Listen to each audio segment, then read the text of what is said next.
Welcome to the Athletic NBA Show podcast, Basket Buds edition here on the Athletic Podcast Network. I'm your host, Zach Harper. We got Josh Hustis, we got Jay King, we got Schlecht, we got Dufour producing, and we got a hell of a show for you today. We're going to open up the Hot Take Safe Zone. We're going to check in on the panic meter. We're going to remind you, subscribe to The Bounce. It is a free email newsletter every single day, Monday through Friday, in your inbox every morning. Get the best coverage of the sports world on The Athletic. Subscribe to The Athletic. Make sure you subscribe to our YouTube page. You can watch us talk. You can watch Jay King get visibly frustrated in the Hot Take Safe Zone when you're not allowed to negate takes. You're only allowed to ask questions. Watch how he tries to ask questions about it. It is very, very entertaining. Before we get into the Hot Take Safe Zone, guys, I do want to just talk about something real quick. I have been having a tough time. I was going to retire from this podcast. And then Schlecht and Dufour, I'm really lucky to have friends like them because they talked me out of it. I didn't remember what the word podcast actually means. I'd never updated it in my lexicon. I'd never updated the understanding of it. I've been thinking about podcasts as a 15-year-old. And now I'm in my early 40s. It's time for me to get the podcasting help that I need. And so I just wanted to be open and honest about that today. This Draymond Green renaissance? What are we calling this? What's funny about this whole thing? Draymond Green comes out there with, is this a renaissance?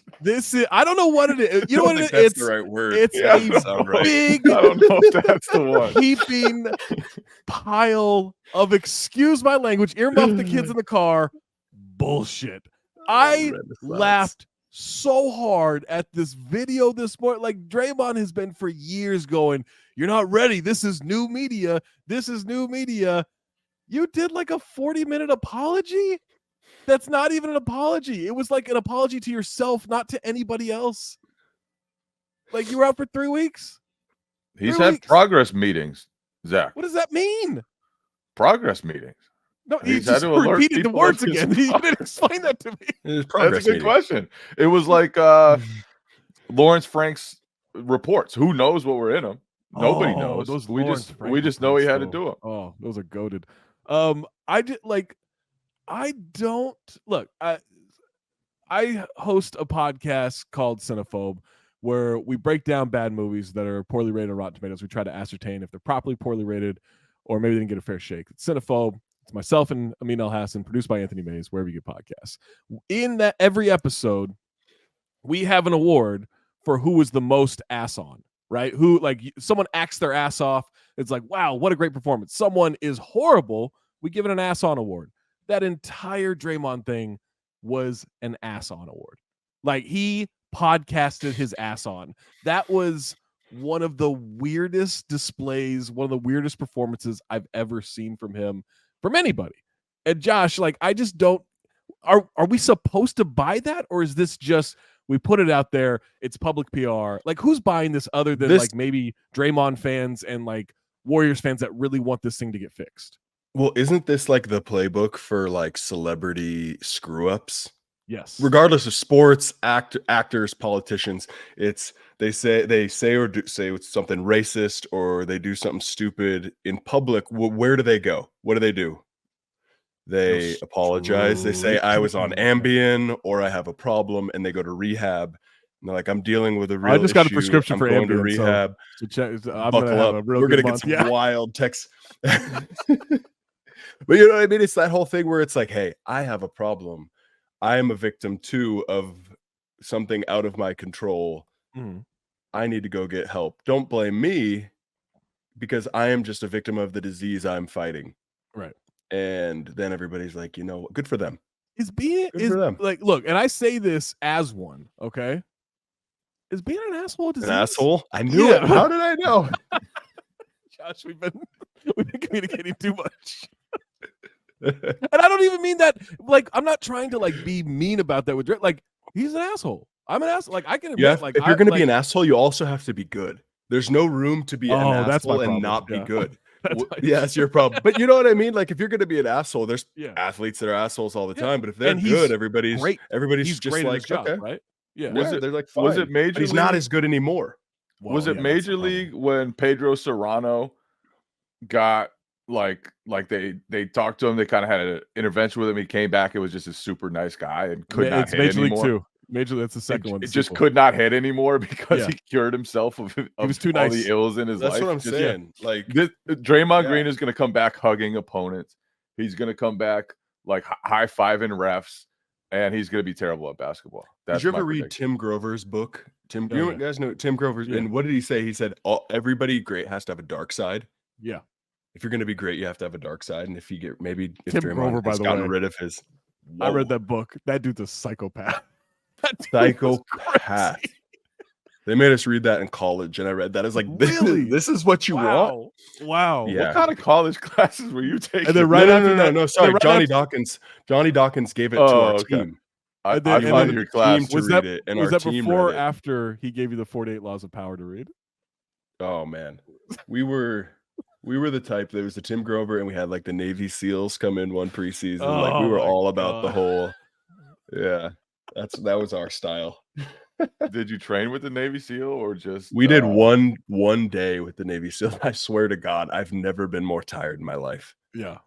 I can imagine. But it was 2 hours on the basketball court, 2 hours in the pool, and then 2 hours in sand. 2 hours. That's only 6 hours, though. You know, you got a whole 18 hours to recover after that. I swear, like I remember being done and trying to leave the locker room. I physically could not lean over to put my socks on because my entire body cramped up. Hey, And I just laid in the locker room for like an hour and a half. I did a soul cycle class once, and I So you can relate. I thought my quads died. Yeah, it's just look for a non-college basketball athlete. Yeah, it's the Zach's same like, thing. I can empathize. I get it. I've been there. No, I did a hey, soul cycle one time. The instructor came over and cranked the resistance on my bike to the max, and I was like, "What's wrong with you? What a psychopath!" Right. Guys like it's the Jay same can't thing. relate. Yeah, well, he went 2-21 in college. I tried out for a G League team when I How'd was that go? like 26 and so He's sitting far here out with of us. shape. And it was a 7 or 8 hour tryout, and I wanted to die at the end. I could not stand up straight for a full week. I can relate too, Josh. I tried out for the N1 tour. I had to Yes, you stand guys in know. line for You 2 guys hours. get it. Same Us thing. elite athletes, you Yeah. were all on the same page. Yeah. Bob McKinnon had my ass. feeling it. So Draymond sucks up to Adam Silver in it. He sucks up to Bob Myers in it.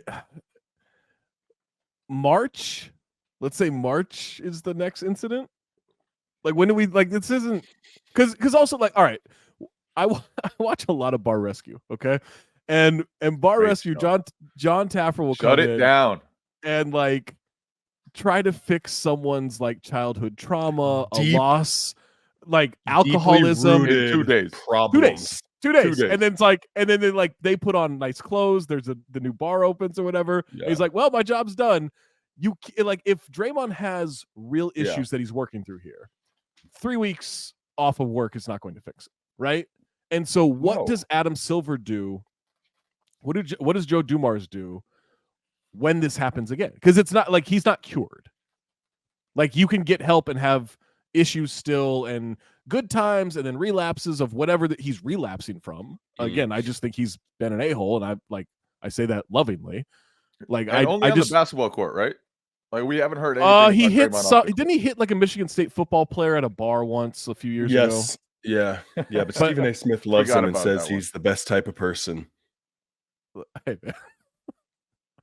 I respect it. I will say, I think it'll work if he has like just been sitting in his house doing nothing the 3 weeks. Not gonna happen. But if he has like actually been like going to see somebody and he continues to do it, But maybe. that doesn't stop it from happening in the future. It can curb and you can learn and but I think it's going to happen again. Right. He's going to hit somebody again or push somebody. Like Well- there's going to be another altercation, and Yeah. then what do you do as the Yeah. league? I like whatever. Like the league has set this precedent now of we're going to do an indefinite suspension. You're going to do counts and everything. when it happens again, now what? Right. You suspend him more? Do you give him more counsel? Like, what does that look like? That's the thing that I'm confused about this whole new process. And again, like, I wrote this in the bounce, I think, when it happened, of I'm going to sound like a hypocrite here, but like, I think this is both a good and a bad way of handling this.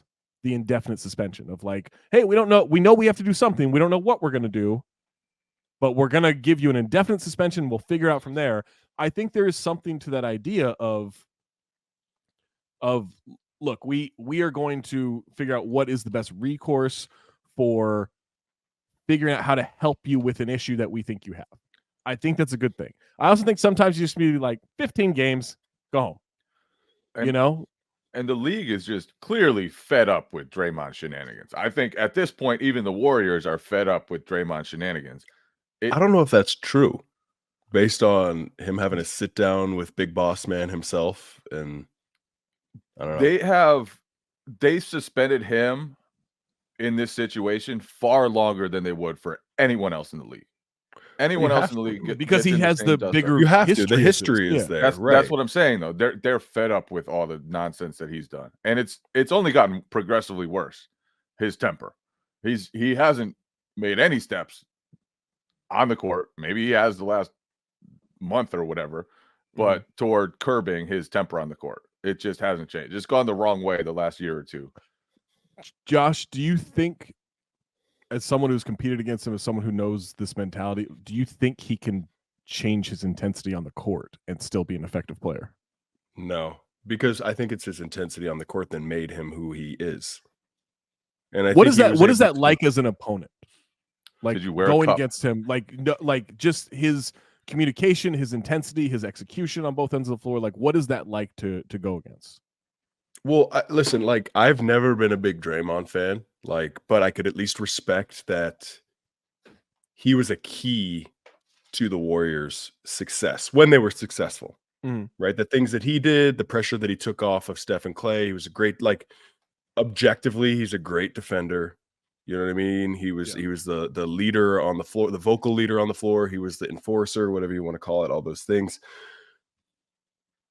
But it doesn't, it's people aren't scared of him anymore. I think people used to be intimidated by the Warriors. They were intimidated by Steph and by Clay and by Draymond, but it's just not the same anymore, and it doesn't work anymore. And I think he senses that. And it's a weird feeling for when has he not won? When have the Warriors not? When has he not won? Yeah, I mean, just the year that Steph was hurt all but 5 games, right? Right, like which was a weird situation. Yeah, Draymond right? he was just great like, at Michigan trying State during that time too. He was winner all the way out. Yeah. They were great at Michigan. He was great at Michigan State. Gets to the Warriors, they almost immediately start winning. Right, like it's hard to let go when the end of an era hits, when a dynasty starts to fall apart. And I think he senses that, and I don't think he likes people not being scared of him anymore, honestly. Yeah, I guess start choking and hitting. Because who's scared of him? Who's scared of the Warriors anymore? Yeah, and nobody. Nobody. Yeah, and nobody was scared of Draymond physically. It was like they were afraid that he was going to whip their ass on the basketball court, and that he was going to mess up every single possession, make every right rotation, find Steph and Clay in transition for runs that will just snap you out of everything you try to do. And that's what they were afraid of. And that's what they don't have anymore. And so now he's leaning more into the enforcer role, and it's not working. It doesn't work. Nobody backs down anymore. I think it's time for us to open up the hot take safe zone. For those who don't know, something I have poached from my time at SiriusXM NBA Radio with Amin El Hassan, where we would get together on a Friday, host a show. We'd open up the hot take safe zone. We cannot take down anyone's hot take here. Okay? Can't do it. We have to accept it. We have to celebrate it. We can ask questions to clarify, Jay, but those cannot be loaded questions. Those cannot be questions that show any kind of dispute in the hot take. These are questions that just, we want a better understanding of what's going on. So the hot take safe zone is officially open. Who wants to go first? I'm ready. Jay's got a hot take for us. Okay, Jay, what is your hot take in the hot take safe zone? The Milwaukee Bucks are toast. They are not going to do anything of significance this year. They might make the conference finals, but that's the absolute peak that this season could present. But all right, I'm afraid. Hold on. I'm afraid of saying this in real life. I will only say this in the hot take safe zone. Really? Their chances of a championship are gone. Okay. So when you say toast, you're saying they can't win a championship. They will not, because you saying them going to the conference finals sounds successful to me. I mean, Giannis wouldn't consider that a failure. Well, the equipment manager's got to step it up. The equipment manager does have to step it up. What a rant! That is an insane thing to say. I love. Have you seen the movie Knocked Up? With Seth Rogen. Okay, of course. There's a moment where he's trying to tell Katherine Heigl that you're doing the dice thing too much. There's a moment where he's trying to tell Katherine Heigl that he hates her hormones, right? And he's like, "Bleep you, hormones! You're a bleep, hormones!" Because he's fed up with her. It felt like Giannis kept inserting himself into "We've got to be better. We can't die on screens." I include myself. It felt like this way of getting around throwing his team under the bus. He's saying, "I'm not throwing anybody under the bus here. I'm including this as well." But the whole time I was like, okay, so you're just like, was it a genuine I'm including myself as well? It didn't seem like it. When you go after the equipment manager, man, like. So I thought he brought in the equipment manager just to say we're all in this together. Like, but he said the equipment manager's got to wash our jerseys better. Do you think his jersey was all right? stinking? So what setting on the washer do we think is happening? Because he's not hand washing these jerseys, right? Maybe he are the shorts cool? Shorts are cool, right? Like the shorts have been washed perfectly. It's just the jerseys that, or did he mean uniforms? Is he talking the whole thing? Josh, have you ever gotten your uniform hung up in your locker and you're like, what the hell's happened here? This is dirty. No, and I don't know. No. I think it was a cop out. I think it's a cheap shot at somebody who has literally nothing to do with anything on the basketball court. I'll say it. This is not my hot take. This is as bad as Blake punching that equipment manager. All right, maybe not as bad. Oh, forgot about that. Remember that? Man, that was a fun little jaunt. That was wild times. Okay, so Jay, you're saying their title hopes are done. They're toast. And the most important part of that Giannis rant was not we're dying on screens. It was not throwing the equipment manager under the bus, as wild as that was. It was his direct shot at Adrian Griffin and the coaching staff. Yeah. Now, defensively, we have to have a plan, Giannis said. What is our strategy? Are we going to give up a lot of open threes? Are we going to let them get in the paint when they go in the post? Are we going to stay with ours and play one-on-one? What is our strategy? He literally does not know what they are trying to accomplish on defense. He does not know what they want to take away. And this goes back to Mike Budenholzer, who was maybe the very best in the league at creating a defensive system to take away certain parts of the game, to give up other parts of the game. And Giannis is like, I miss Mike Budenholzer. Adrian Griffin is not doing this right. They maybe you should have got him fired.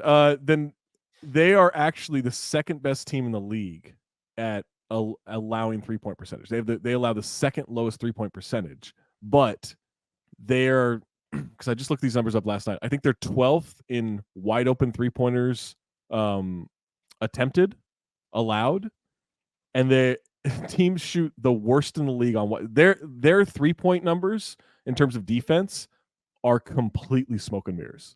Teams just literally aren't hitting them against them. They're getting very lucky. They're getting them up. They're getting them up. They're just not. They're going in at a 34% clip against the Bucks this year, and that is going to rise. And you could look at their record. You could look at a lot of stuff they've done. They're a good team. Just overlook all of these issues. They're 25-11, but Giannis sees all the problems here. Like there are underlying issues here that the team is just not good enough defensively. He doesn't think the coaching staff clearly is doing the right job defensively, and that's the issue to me. And what are the answers here? Where are the defensive-minded wings on this team? Who is that going to be? Jay Crowder's hurt. Is it going to be Marjon Beauchamp? Jay Crowder, is he that anymore? I don't know.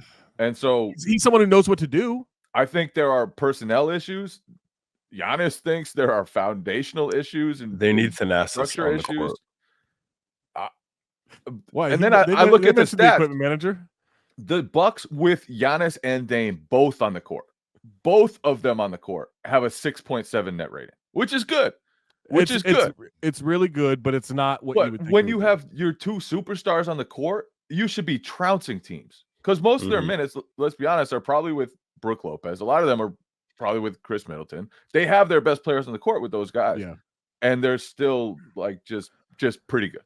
I just want to remind everyone listening or watching on YouTube, it's the hot take safe zone. You can't now go and say, "Oh, Jay King doesn't believe in the Bucks." What about you? Have to accept it, okay? We just this is how the hot take safe zone works. We don't throw these down at all.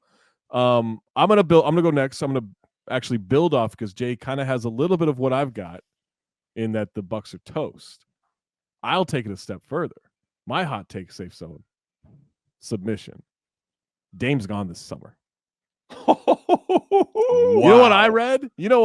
This is a hot take safe when he said we got to stop. He said we got to stop dying on screens. Oh, myself included. Who dies? Like, you think that was a direct shot at Dame? Who could it be at? Malik Beasley. I don't think he's taking shots at campaign. Well, you don't know that. Fire. But everyone expects campaign to do this, right? Maybe you should expect Dame at this point. Oh, Giannis is coming for me. Yeah, but why? You're more mad. I'm more mad at a guy like Cam for dying on screens than I am at a guy like Dame for dying. At least Dame's going to give me 30. Sure, but Dame's also been pretty bad lately. Yeah, I'm also not going to. And you're also used to with Drew Holiday, right? That's the thing. You went Holiday for years. You've seen him avoid screens as well as anyone can do it, and now you're looking around and guys are just like, hey, you know what? That's a good screen. Not much else I can do here. Hey, got me. Yeah. Shit, man. They really hit me there. Oh man. Next time I need that called out a little sooner. Yeah. It's just a very, very much appreciation of good screens being set. Yeah, I took that part of the comment because I think Eric Name wrote that Giannis talked for 7.5 minutes on all this, right? Just going off on all this stuff, right? He's real pissed. And I think that when I saw that we got to stop dying, we can't die on screens. Oh, myself included. I was like, oh, Dame. You saw subtext at Dame. Like Jay saw subtext at Adrian Griffin. I saw subtext at Dame there. So that is my hot take in the hot take safe zone. The only one who didn't get it was Brook Lopez. He kept saying we can't expect Brook to clean all this up. Brook is good in his eyes. Yeah. Well, you mentioned Bobby Portis too. And Bobby's good, right? But I'm like, too. Well, Bobby Portis not exactly defensive player of the year here. That's not really is what I think of him on the court. Nothing would be funnier than the Pacers knocking them out in the first round, right? Like a 3-6 matchup. If Tyrese the Heat again would be funny. Oh, the Heat again. Oh man. The Heat again would be funny. You guys got to cut my internet. If the Heat beat the Bucks, you got to cut my internet. Don't let me online. Take my phone. Don't let me online. Same when they beat the Celtics too. Don't you? You think Dame is gone? I think either Giannis will want him gone or he'll want to be gone, but I think he's gone. Wow. But that's just, again, hot take safe zone. I thought I was going to be the only one coming out here with Bucks Heat, and Jay comes out here and says they're toast. So, that was the next part of my. Dame is gone. I love this. This is a brilliant hot take. Josh, what is your hot take in the hot take safe zone? Oh man, and I don't even know how hot this is. Lukewarm, mildly. It's a safe zone, so don't worry. No. I think Darvin Ham is done. I think he's gonna get. I think regardless of that win last night, it's over. That win saved his job, though, right? If they lost the Clippers, it postponed the inevitable. Him coming out and saying people got to stop living and dying with our wins and losses. You can't. But it's the Lakers. It's the Lakers with LeBron. People are gonna live and die. And people live and die with like the Magic. Not only that, they weren't living and dying with every single game. They were living and dying because you were 3-10 over your last 13 games. Nobody gives a shit about the in-season tournament anymore. And because you've been throwing out insane lineups. They spent that money already, man. Like the money's gone. They spent that money. Like no one cares anymore. He's gone. I don't know. I think it's coming. I think that postponed it a little bit. I don't think it's how long. Let me ask you, how long do you think it's going to be?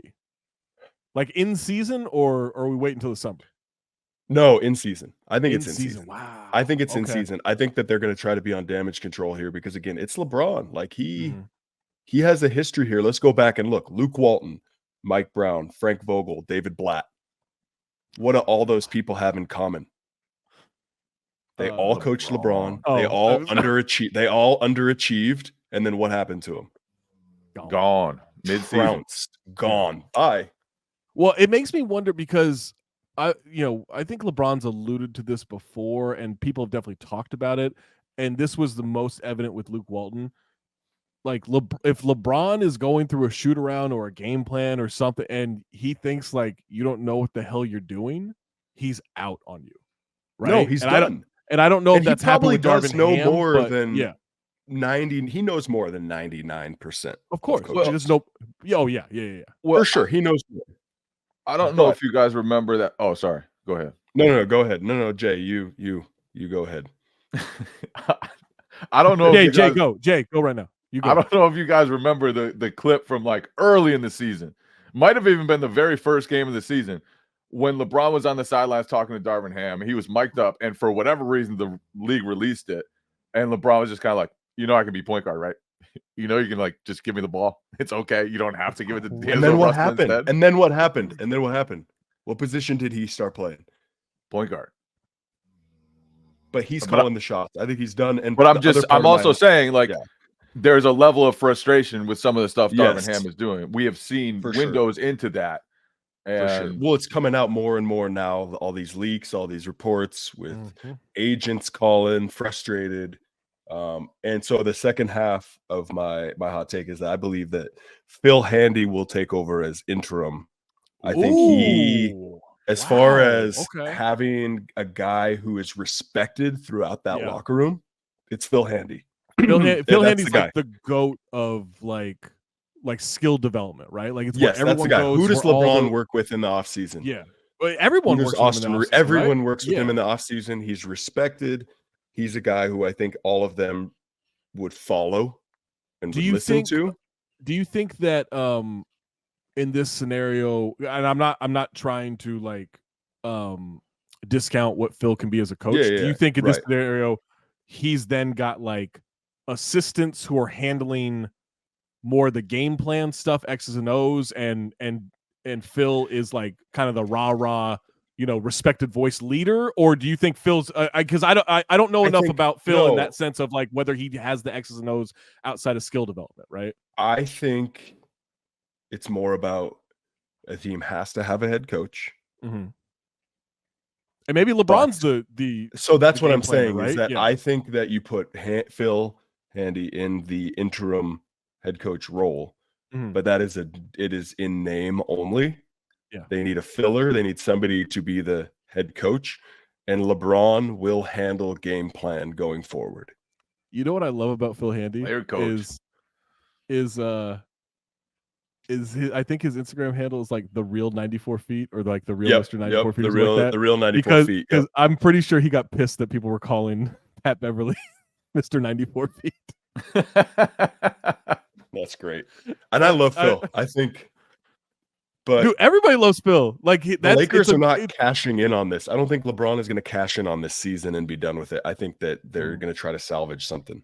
Well, and also like I wrote about this last week, like he can wield that player option. Like he's got a player option. Everyone assumes like, hey, 50 mil, but the way he's played this year, he'll get that everywhere. It's no longer like, no matter what, we can get LeBron to sell some jerseys and some tickets, and draft his son, and he'll come here or whatever to play. Like no, like LeBron's still an elite. He's still performing. Yeah, he's still performing. He's still worth that When you combine the skill and the Yeah. ticket sales and the jersey Absolutely. sales and all that stuff. Absolutely.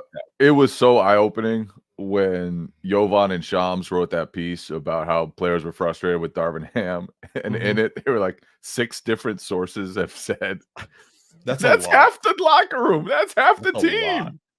Everybody's no more like, here. oh, maybe there's like one pissed off player. That's like there's a lot of pissed off people. Yeah, right now.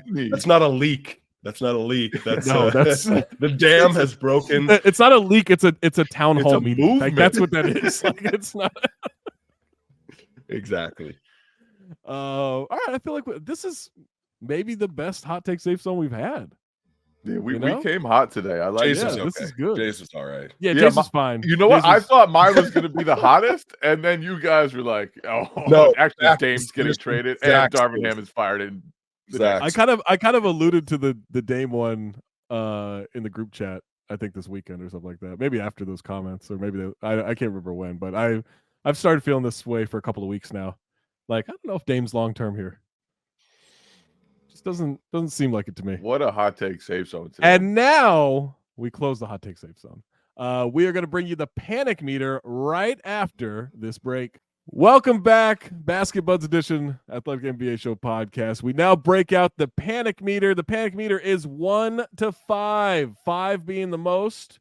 We will have 4 subjects here. We'll decide how much of a panic we have with each of these teams. And we'll start off with the Golden State Warriors. Now, Draymond is podcasting again. He's apologizing, or not apologizing.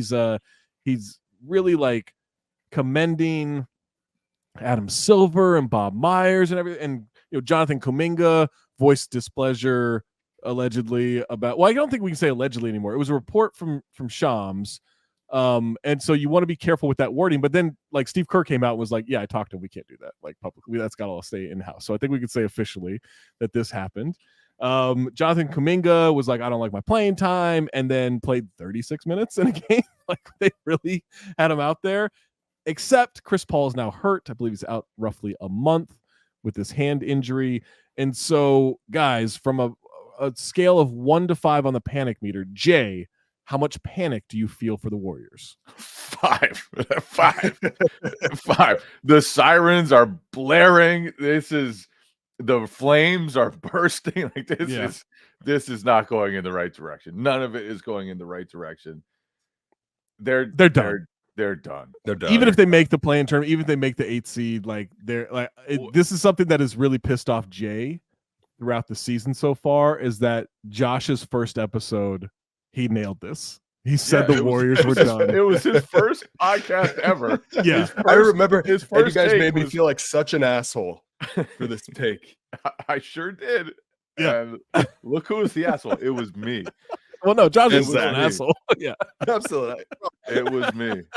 But yeah, we should have known when Bob Myers is like, you know what, guys, I'm out. Yeah, I'm good, man. Bob Mike Myers Dunleavy, did you got not it. want to be in charge as this thing fell apart because none of it was going to work out. But everything has come at the exact same time. Yeah. Andrew Wiggins, just no longer good at basketball. Man. He has made 2 shots combined in his last 2 games. What? Is that real? Yes. 2 shots combined in his last 2 games. Oh, yeah. He has grabbed 4 total rebounds in those 2 games. Well, I mean, rebounds. He and Kuminga, when they're on the court, do you know what the team's net rating is? I know it's not good. I know it's not good. -20.6. -20.6. That's twice as bad as the Pistons. The players who carried them to a championship, with the exception of Steph, have all taken enormous steps back. The players who are young and could be supplementing the talent on the roster are not good enough yet, including Kuminga, who thinks he's good enough. And it's ugly there. And there's no the crowd's chanting for Moody in the 3rd quarter. Like, it's rough out there. And Kerr, it's got to be so hard for Kerr, because all these dudes that you won titles with, you have to be fair to them and give them chances to come back. I think he has you're almost halfway through the season. But they went through a 15 and 67 year and then came back and won a title like a year and a half later. Mm-hmm. And so that's what he's seen this group do. That's what he's seen this team accomplish. Yeah. That's the heart and the resiliency that he's seen out of this group. And so, he's going to give them a long leash, but also it's impossible right now. He has an impossible job. And I don't think he's handled it correctly with everything. I think, but it's also it's impossible. Absolutely impossible. They're just not good enough right now, on top of being just a mess. Josh, scale 1 to 5. What's the panic meter? 5. Yeah. I don't think there's another answer. I don't think there's going to be, as far as Steph, Clay, Draymond, I don't think, especially Steph, I don't think Clay and Draymond are going anywhere, at least this season. Mm-hmm. I don't think they're going anywhere, but I think everybody else is on the chopping block, except maybe Jay's boy, Pajemski. I think he might be. Why is he my boy? I think he might be. He's white. I think he might be safe, but honestly, man, what I saw with the Kuminga thing, I think Kuminga is gonna be moved soon. Yeah, I think he's really good, Josh. I don't know how you feel. He is good. No. I think he's really good. Yeah, I think in the right situation, he could absolutely be a big time player. I think what I saw coming out of that was he wasn't getting the time he wanted. He talked shit. And then he plays, 36 minutes the next night. And then it was 25 last night, something like that. Mm-hmm. I honestly think that they are playing him more to increase his trade value. Yeah. I think they know that they want to move him. He pissed him off. They want to move him. Let's give him the minutes. Let him try to look good out there and see what we can get for him. Because if he sits on the bench, he's not worth much. Open the hot take safe zone back up real quick. Okay. Oh, here comes another one. Draymond will end up where Dame ends up this summer. Close the hot take safe zone. Close it back up. All right. Close it back up. I just think this team's done. Yeah, it's not working. And they started Kuminga and Wiggins together in their last game. And just got trounced during those minutes. And trying to showcase them both to the Raptors. Hey, these guys are 6'8". You'll like them. Is there a world where Draymond comes back and unlocks some stuff and they actually start rolling? Not like they used to roll. Not 73 wins in a regular season. But we judge this team on championships, right? Even still, they're at no point this season have they played anything close to championship level basketball. We know what that looks like with them. They're not even playing playoff level basketball. Yeah, exactly. No, it's at a 5. It's at a 5. All right, let's move on to the next one. What about the Atlanta Hawks? The Atlanta Hawks, I think they're 14-21 now. Apparently everybody except for Trae Young and Jalen Johnson on the trade block. Scale of 1 to 5, Josh. Where are you with the Hawks? I'm thinking I gotta go. It's a little different situation, right? Because we don't look at them as a champion. We don't expect them to play championship basketball like the Warriors, but I still am gonna be at, can I do a 3.5? Sure. Yeah. 3.5. Okay. 3.5. I think moves need to be made. I mean, just watching them play, I do think that they need a good wing. They gave 50 assists. Yeah, that's just not 50 assisted baskets to the Pacers in a regulation game. Yeah, almost that's crazy. Impossible. What do you think about Draymond ending up there, and then they can move Draymond and Dame on the Hawks? Hold on. Draymond, we don't want to set up Draymond with another Jordan Poole situation. There is no way he would enjoy playing with Trae Young. Just zero chance. I'm just thinking because then they can move Jalen Johnson to the 3, which I think is a good spot for him at the 3. Size. I think they have to play him at the 4 right now. Either they need to bring in a legit 3, or they need to bring in a good defending 4-man and be able to move Jalen Johnson to the 3. This is such an unserious franchise. I really thought, and this is on me, hand up, my bad. I thought Quinn Snyder was going to take this franchise to respectability. I saw them in the playoffs last season. It's like, there's something there. They are going to build something. They're going to come back. Their defense is going to be better. There's something there. It's called 4 losses. They are 28th in defensive efficiency. 28th. Trae Young has been historically bad. They went out. They know that their franchise cornerstone is Trae Young, and they went out and got DeJounte Murray, whose defensive reputation far exceeds what he actually is as a defender on the court, who also kind of overlaps with some of what Trae does, doesn't give you spacing next to Trae. And the clear vision here is Trae Young as the center of an offense surrounded by big, long dudes who can play defense. And they couldn't get that right. They went out and got DeJounte, who doesn't fit. And here they are, 14-20, just disgusting. It's a 5. Like Jalen Johnson's fun though. He's cool. I tried to tell you about him. It's a 5 for the Hawks. This is dumb. Like this team is not capable of playing good. They're still in financial hell. They're in financial hell. Everyone should go. This is a team that made the conference finals kind of by accident, right? Made the conference finals by accident. Like they lucked into it. We got to congratulations, you made it, and you pushed the Bucks a little bit, but they made it because the Sixers short-circuited at home in a game 7, right? Since then, they have been garbage. This has been a disappointing team. Trae Young even talked about early on that next season about it's kind of hard to get up for these games when you've been to the conference finals. That's the job. That's how you get to the conference finals. Right. Is by being good in those games. They do not understand. It doesn't matter. And this man thought he'd won 6 rings because he got to the conference finals. This is a top to bottom issue. This isn't just with the players or the entire organization has no idea what they're doing. It's just there needs to be an entire overhaul. And maybe that keep Trae, you don't have to trade Trae or whatever, but build a proper team. And I think they tried to do that. But man, this team is nothing to fear in any way. Because they're going to score amazing offensive team, even worse on defense. We're going to score way more, right? Yeah. It's just there's no way to take them seriously. All right, what about the Brooklyn Nets? Brooklyn Nets are struggling. I believe they're 3-11 in their last 14. They violated the player participation policy over Spencer Dinwiddie.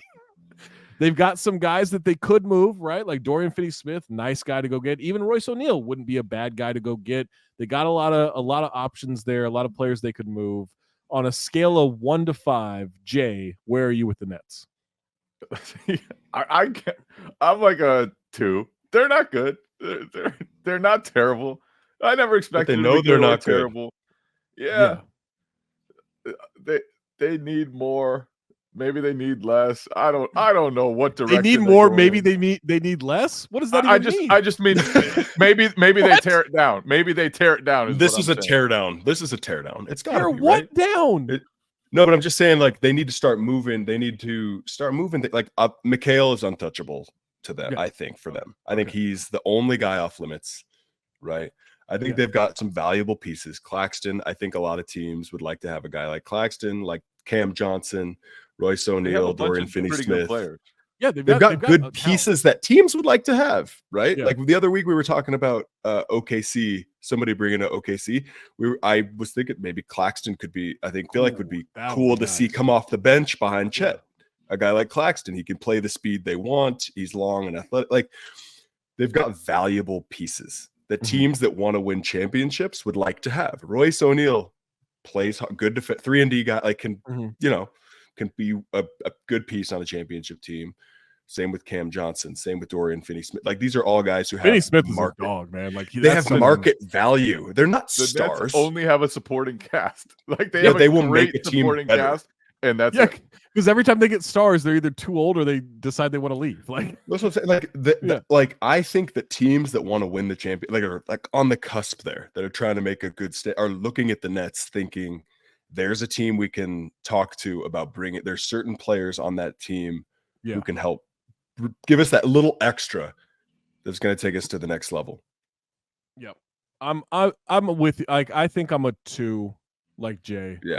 Because they're not supposed to be good this year. I'm actually surprised they've been so good offensively and so bad defensively.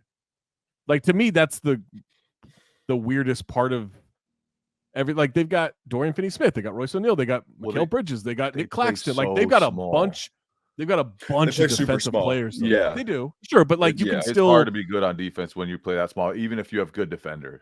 But not that bad defensively. And I also just don't. I guess it's regressed a little bit during these last couple of weeks, but like, that good offensively, I just didn't see coming. Like, I just didn't think this was a team that could flirt with like top 10 in offensive rating at all. I thought they'd be a great defensive team that couldn't score, or couldn't score consistently. But yeah, like, this is a team, like, you just lost Kyrie and KD and Harden over the last like year and a half. You're not supposed to be good. I would move a couple of pieces, but keep Mikal. I'd keep Claxton. I like him a lot. Everyone else, like, I'd dangle like Cam Johnson out there to see what you can get. Yeah, I think winning teams would love to have Cam. Absolutely. Long wing. I think you get a lot for him. Shoot the ball, play signed long term. Yes. He's a perfect like 7th man, 6th, 7th man coming off the bench. Like, I would love to see Cam on like a contender, because I think he would make them better. All right, last one in the panic meter. Oh, those lovable Lakers. They have been terrible since the in-season tournament, since the NBA Cup. The money has been spent. Darvin Ham's on the hot seat.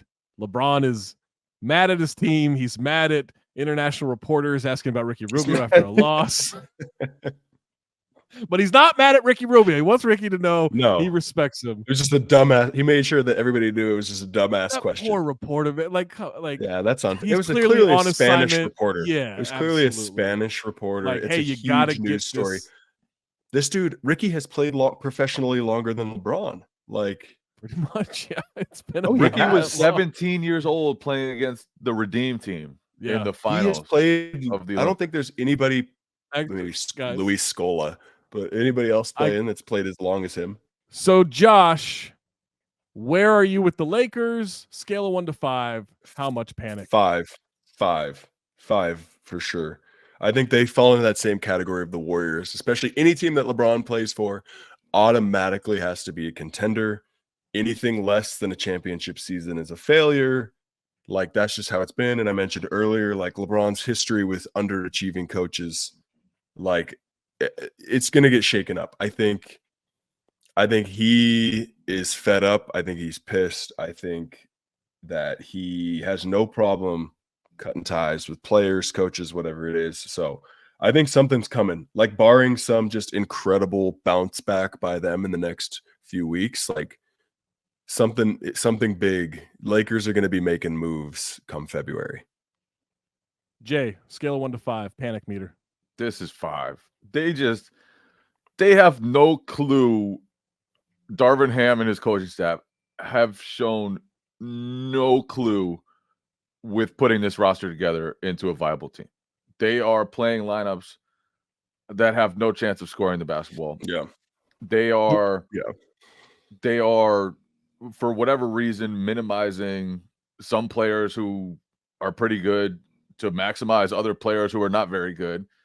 Darvin Ham has come out and said a few times, like, can't judge me. We're not healthy, whatever. It's like, you got minor injuries, man, in the NBA. You got LeBron James. You got Anthony Davis. You got Anthony Davis, the most healthy he's been in how long? Yeah. Like, what are you complaining about? Just find a way to put guys around them who can actually have a chance of scoring the basketball. Right. And all the lineup choices there have just been wild. Well, you and I were anything about how they've approached this season. They played. Remember, we were talking about that one game. They played that big lineup with LeBron at point. Everybody on the floor other than Anthony Davis was a 3 or a 4. It was like LeBron, Taurean Prince, Cam Reddish, AD, and played this gigantic lineup for a split second. I was like, I might like this lineup. and it just hasn't happened. Yeah. Probably because none of the 6'9" guys are good at basketball. I don't know. I don't know.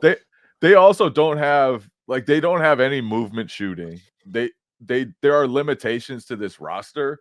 But they've done a bad job of putting it together. And you have to put out lineups out there that could score. And they're starting Austin Reeves lately, which I think is a step in the right direction. But I don't know about, just because I don't think they have enough off the bench. I actually don't know what you should do with Austin Reeves, because this team just isn't very good. I saw someone, a Lakers fan, but a Lakers fan that is really level-headed about this stuff, that I respect, was like, you can see that when they're in a bigger environment, that this team can bring it, like we saw with the NBA Cup, right? And so they just have to get to the playoffs healthy, and then their level of play can be as high as it needs to be. If it was single elimination playoff style, I think I would buy into that, but I don't know that I can buy into that for a 7-game series, Josh. To me, the intensity and the focus and the talent level that it takes to keep succeeding when it's not just a one-off, I don't know if this I don't think this Lakers team has that. Yeah, the playoffs are a different beast. And you say you're going to get more out of the Lakers in the playoffs, you're also going to get more out of the Nuggets or Denver is sleepwalking right. They are not trying. Right. You can't convince me the Nuggets are trying. I don't know. Jokic took you're going to get more out of field goal attempts against Detroit. He's trying pretty hard. So I don't know. I don't buy in on that too much. Obviously, it's hard for me to bet against LeBron, like I mentioned a few weeks ago. Yeah, betting against LeBron isn't always smart, but I just don't think this is the team. This isn't it, as it stands now. And for me, you have to figure out lineups. Part of the regular season is figuring out lineups, how to maximize your team. They haven't done that. It's gotten so bad that the belief there is clearly it's gone. They have no belief in the team right now. They have no belief in the coach right now. LeBron, even if it was a lighthearted moment, saying my son could play minutes on this team easily. That's a terrible bad look. Is he speaking more about the ability of his son or the lack of ability with his team? Probably both. I don't know. And who knows? the other night. It might have just been a lighthearted moment, but either way, it's a bad look. Yeah, not a great.